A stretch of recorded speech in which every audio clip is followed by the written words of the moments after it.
വരാനിരിക്കുന്ന മോഹൻലാൽ ചിത്രങ്ങളിൽ ഏറ്റവും കൂടുതൽ ആകാംക്ഷ ജനിപ്പിക്കുന്നത് എമ്പുരാൻ എന്ന ചിത്രത്തിന് തന്നെയാണ്. അതിന് തന്നെയാണ് മലയാള സിനിമയിൽ തന്നെ ഏറ്റവും വലിയ ഹൈപ്പ് സൃഷ്ടിച്ചിരിക്കുന്നതും. ഒടിയന് മേലുള്ള ഹൈപ്പ് എന്നൊക്കെ പറയുമ്പോൾ എമ്പുരാന് എത്രമാത്രം ഹൈപ്പ് ഉണ്ടെന്ന് പറയേണ്ടതില്ലല്ലോ. ലൂസിഫർ എന്ന ചിത്രത്തിന് ശേഷം അതേ ഫ്രാഞ്ചൈസിയിൽ വരുന്ന മറ്റൊരു ചിത്രം, ഈ ചിത്രത്തിന്റെ രണ്ടാം ഭാഗം എന്ന് വിശേഷിപ്പിക്കുന്ന എമ്പുരാന് വലിയ രീതിയിലുള്ള ഹൈപ്പാണ്. കൂടാതെ ചിത്രം ഒരു പാൻ ഇന്ത്യൻ ലെവലിൽ തന്നെയാണ് നമുക്ക് മുന്നിലേക്ക് എത്താൻ പോകുന്നത്. ഇപ്പോഴിതാ ഈ ചിത്രത്തെക്കുറിച്ച് കൂടുതൽ വിശദാംശങ്ങൾ പറഞ്ഞുകൊണ്ടാണ് മോഹൻലാൽ എത്തിയിരിക്കുന്നതും. മലയാള സിനിമ ചരിത്രത്തിലെ എക്കാലത്തെയും വലിയ ഹിറ്റുകളിൽ ഒന്നായിരുന്നു ലൂസിഫർ. പൃഥ്വിരാജ് ആദ്യമായി സംവിധാന കുപ്പായമണിഞ്ഞ ചിത്രമാണിത്. ലൂസിഫറിന്റെ രണ്ടാം ഭാഗമായ എമ്പുരാന് വേണ്ടി ആവേശത്തോടെയാണ് ആരാധകർ കാത്തിരിക്കുന്നത്. ഇപ്പോഴത്തെ പൃഥ്വിരാജ് എന്ന സംവിധായകന്റെ കീഴിൽ അഭിനയിച്ചതിന്റെ അനുഭവം പങ്കുവയ്ക്കുകയാണ് നടൻ മോഹൻലാൽ. ഒരു അഭിമുഖത്തിൽ അദ്ദേഹം പൃഥ്വിരാജിനെ കുറിച്ച് വാചാലനായി. അമ്പരപ്പിക്കുന്ന സംവിധായകനാണ് പൃഥ്വിരാജ്. സിനിമാ സാങ്കേതികയെ കുറിച്ച് അദ്ദേഹത്തിന് നല്ല വ്യക്തതയുണ്ട്. അഭിനേതാക്കളെ കുറിച്ച് അയാൾക്ക് നല്ല ബോധ്യമുണ്ട്. കഥാപാത്രത്തിന് അനുസരിച്ച് അദ്ദേഹം അഭിനേതാക്കളെ കൊണ്ട് അഭിനയിപ്പിച്ചെടുക്കും. വളരെയധികം സമർപ്പണ ബോധമുള്ള ഡയറക്ടറാണ് അദ്ദേഹം. അദ്ദേഹത്തിനൊപ്പം ജോലി ചെയ്യുന്നത് ശ്രമകരമാണ്. ചിരിച്ചുകൊണ്ടായിരുന്നു മോഹൻലാൽ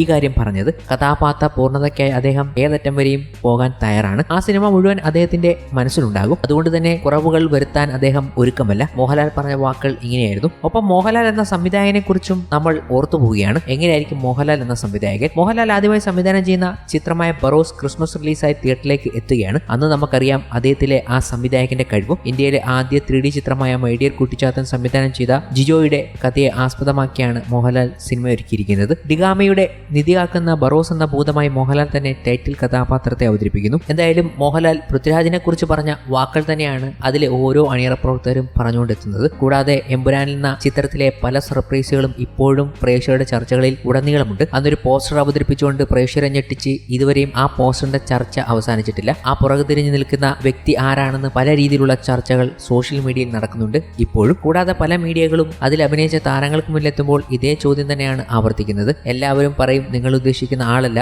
എന്തായാലും മാർച്ച് 27 വരെ കാത്തിരിക്കുക, അന്ന് നിങ്ങൾക്ക് അത് ഉറപ്പായും മനസ്സിലാകും. കൂടാതെ ഇത് മൂന്നാം പാർട്ടിലേക്ക് വഴിവെക്കുന്നത് കൊണ്ട് തന്നെ സാധ്യതകൾ അവിടെയും വന്നു നിൽക്കുകയാണ്. അപ്പോൾ എല്ലാം സിനിമ വരുമ്പോഴേ അറിയുകയുള്ളൂ. കൂടാതെ മോഹൻലാൽ സക്കീർ ഹുസൈനെ പറ്റി ചില കാര്യങ്ങൾ പറഞ്ഞത് വലിയ രീതിയിൽ ശ്രദ്ധിക്കപ്പെടുകയും ചെയ്തിരുന്നു. അതുല്യ കലാകാരൻ നമ്മളെ വിട്ടുപിരിഞ്ഞപ്പോൾ മലയാളവുമായി അഭേദ്യമായ ഒരു കണക്ഷനുണ്ട് സക്കീർ ഹുസൈന്. അതുതന്നെയായിരുന്നു കഴിഞ്ഞ ദിവസങ്ങളിൽ പ്രേക്ഷകർ ചർച്ച ചെയ്തതും. കാരണം മോഹൻലാലിന്റെ ചിത്രത്തിലൂടെയാണ് അദ്ദേഹം ഇങ്ങനെ മലയാളത്തിൽ എത്തിയത്. മോഹൻലാൽ പ്രൊഡ്യൂസ് ചെയ്ത, മോഹൻലാൽ അഭിനയിച്ച വാനപ്രസ്ഥം എന്ന ചിത്രത്തിൽ സക്കീർ ഹുസൈന്റെ സംഗീതമായിരുന്നു. വാനപ്രസ്ഥത്തിന്റെ സംഗീതത്തെക്കുറിച്ച് ആലോചിക്കുമ്പോഴാണ് സക്കീർ ഹുസൈന്റെ തബലയുടെ നാദം ഞങ്ങളുടെ മനസ്സിൽ ഉണർന്നത്. ചെണ്ടിയും മദ്ദളവും ചെങ്ങിലയും എല്ലാം ചേർന്നതാണല്ലോ കഥകളി. ഞങ്ങൾ അദ്ദേഹത്തെ ക്ഷണിച്ചു, അദ്ദേഹം വന്നു. ശബ്ദങ്ങൾക്കിടയിലെ നിശബ്ദത കൂടിയാണ് സിനിമ. വാനപ്രസ്ഥം കണ്ടാലറിയാം ശബ്ദങ്ങൾക്കിടയിൽ സക്കീർ ഹുസൈൻ നിശബ്ദതയും കാത്തുവച്ചിട്ടുണ്ടെന്ന്. അതേസമയം ശബ്ദങ്ങളെ അദ്ദേഹം അതിന്റെ സൂക്ഷ്മതയിൽ ഉപയോഗിക്കുകയും ചെയ്തു. മട്ടന്നൂരിന്റെ ചെണ്ട അദ്ദേഹം തന്നെ കൊട്ടണമെന്ന് പറഞ്ഞു. അത് മറ്റൊരാൾക്ക് അനുകരിക്കാൻ സാധിക്കില്ലെന്ന് അദ്ദേഹം തിരിച്ചറിഞ്ഞു. വാനപ്രസ്ഥം കാൻ ഫിലിം ഫെസ്റ്റിവലിൽ അവതരിക്കപ്പെട്ടപ്പോൾ ഞങ്ങൾക്കൊപ്പം സക്കീർ ഹുസൈനും ഉണ്ടായിരുന്നു. പാരീസിലും വെനീസിലും അദ്ദേഹത്തോടൊപ്പം ചെലവഴിച്ച നിമിഷങ്ങൾ ഇപ്പോഴും മറന്നിട്ടില്ല. പിന്നീട് എപ്പോൾ